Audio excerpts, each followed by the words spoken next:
Cognitive dissonance ये एक psychological condition है जिसमें इंसान की बिलीव या जिन चीजों में वो विश्वास करता है उन्हें जब चैलेंज किया जाता है तो वो दुखी हो जाता है। यानी बचपन से लेकर आज तक जब वो मानता आया है और जब उसे पता चलता है कि चीजें इस तरह से नहीं होते हैं जिस तरह से वो सोचता है, उसके विश्वास झूठे साबित होते हैं, उसे दुख होता है। इसी को कॉग्निटिव डिसोनेंस कहते हैं।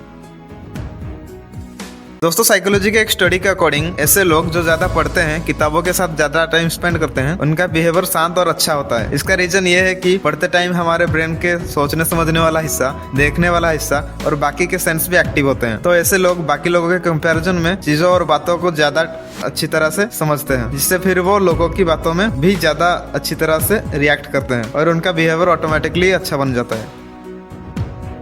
दोस्तों, चूहा जो पिंजरे में रोटी देखता है तो ये समझ नहीं पाता कि ये रोटी फ्री में उसे क्यों दी जा रही है। इसी तरह से हमारे डेली लाइफ में भी देखा जा सकता है, हम भी कुछ चीजों को फ्री में सोच समझकर उसकी तरफ अट्रैक्ट होते हैं। अगर आपको कोई भी चीज फ्री के नाम पे कुछ दिया जा रहा है तो आपको पूरी तरह से ऑब्जर्व करना चाहिए कि मुझे ये चीज फ्री में क्यों दी जा रही है, इसके पीछे का मोटिव क्या है। ऐसे सोचने से आप ज्यादा अलर्ट बने रहोगे और आपके किसी झमेले में पड़ने का चांस कम रहेगा। दोस्तों, कुछ साइकोलॉजिकल स्टडी से पता चला कि टाइम के साथ लव यानी प्यार का प्रायोरिटी चेंज हो जाती है। पर शुरुआत के दिनों में जब दोनों लोगों को प्यार होता है उस टाइम एक्साइटमेंट और रोमांस ज्यादा इंपॉर्टेंट होता है। लगभग 1 साल गुजरने के बाद रिलेशनशिप में सीरियसनेस आ जाता है, बाद में वो वाला एक्साइटमेंट नहीं रहता। और ऐसा होने के एक बायोलॉजिकल रीजन है, दोनों के अंदर न्यूरोट्रोफिन प्रोटीन की मात्रा में बदलाव के वजह से होता है।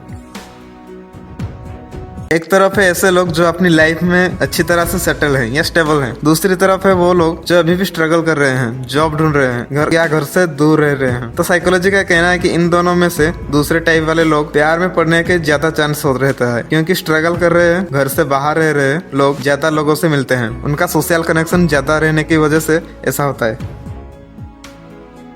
दोस्तों, ह्यूमन साइकोलॉजी का कहना है कि जो लोग आते जाते चलते टाइम दूसरों से टकराते रहते हैं वो अपनी लाइफ में बहुत कंफ्यूज रहते हैं। ये हर टाइम अपनी प्रॉब्लम का सोल्यूशन के बारे में सोचते रहते हैं, जिससे ये प्रेजेंट मोमेंट में एक्टिव नहीं रह पाते और आते जाते बिना किसी इंसान से टकराते रहते हैं। दोस्तों, जो होने वाला है वो होकर ही रहता है और जो नहीं होने वाला है वो कभी नहीं होता। ये बात सच तो है, लेकिन इस बात को लोग अलग अलग तरह से लेते हैं। एक तो वो है जो बैठ जाते हैं कि होना है तो हो जाएगा, नहीं होना है तो नहीं होगा, तो फिर कोशिश क्यों करे। ऐसे लोग ही ज्यादा दुखी रहते हैं। दूसरे लोग ऐसी बातों को मन में रख के कोशिश करते रहते हैं और एंड रिजल्ट चाहे जो भी हो, लेकिन कम से कम ये रिग्रेट तो नहीं रहेगा कि मैंने कोशिश नहीं की। इस तरह से ये लोग हमेशा खुश रहते हैं। दोस्तों, साइकोलॉजी का कहना है कि अगर आपकी कोई गर्लफ्रेंड है या बनने वाली है या रिलेशनशिप अच्छा बना रहे हो, इसीलिए आपको इस बात का ध्यान रखना चाहिए, अपनी गर्लफ्रेंड को कभी फोर्स करके ना सिखाओ कि गर्लफ्रेंड कैसे बना जाता है। यानी उससे मत बताओ कि दूसरे लड़कों को ब्लॉक कर दो, हर लड़के से फ्रेंडली मत रहो, सिर्फ मेरे साथ बात करो और मुझे समझो। ये सब आपको नहीं करना है, क्योंकि वो वास्तव में आपकी इज्जत करती है, तुमसे सच्चा प्यार करती है, तो वो खुद समझदार होगी कि उसे क्या करना चाहिए क्या नहीं करना। दोस्तों, कुछ लोग किसी भी काम को करते टाइम को काउंट करते हैं कि मैंने इसे इतनी देर किया, और जितना ज्यादा ये टाइम देखता है उतना उनका दिमाग में रहता है कि उसने ज्यादा काम किया है या ज्यादा मेहनत किया है। लेकिन साइकोलॉजी का कहना है कि ये एक वहम है। कोई काम कितनी देर से कोई कर रहे हो उससे कोई फर्क नहीं पड़ता, अगर आपने वो काम ध्यान से नहीं किया है तो। वो लोग जो कोई भी काम करते टाइम पूरे खो जाते हैं, उसमें टाइम का बिल्कुल ख्याल नहीं रहता, उन्हें ऐसे लोगों को ज्यादा अच्छे रिजल्ट मिलता है। दोस्तों, साइकोलॉजिकल स्टडी के अकॉर्डिंग अगर आप कोई बड़ा काम कर रहे हैं और उसमें आप अकेले खड़े हैं, आपके साथ और कोई नहीं है, इस केस में आपके जीतने के चांस सबसे ज्यादा होते हैं, क्योंकि इस तरह से उस काम में आपके अकेले का दिमाग चलता है। और जब कोई इंसान किसी चीज के बारे में अकेला सोचता है तो उसके क्रिएटिव माइंड भी मिलकर उसके साथ काम करता है, जिससे उसमें सक्सेस का चांसेस बढ़ जाता है।